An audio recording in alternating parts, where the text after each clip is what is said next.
So Joel Embiid had a significant left knee injury a couple months ago. Initial reports were it was a pretty advanced meniscal tear. The initial discussion was he going to have a scope and to remove some of the tissue, or should he have what we call a repair, which basically means they throw sutures into the meniscus.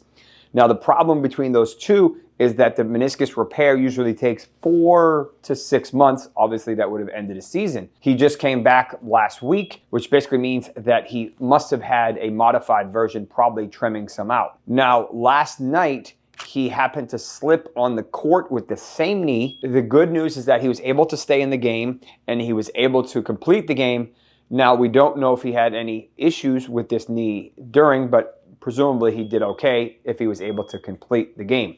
Now the question becomes, did he suffer a re-injury to that meniscus? Is he going to have any new acute pain and swelling? And they're going to have to modify his return to play protocol based on last night's issue, or did he get lucky and have no issues? This could happen more and more because they likely took a very short-term thought process approach to allow him to play in the playoffs, but I would not be surprised if he considers a longer procedure in the offseason. Do you think Joel Embiid will be back to 100% next year?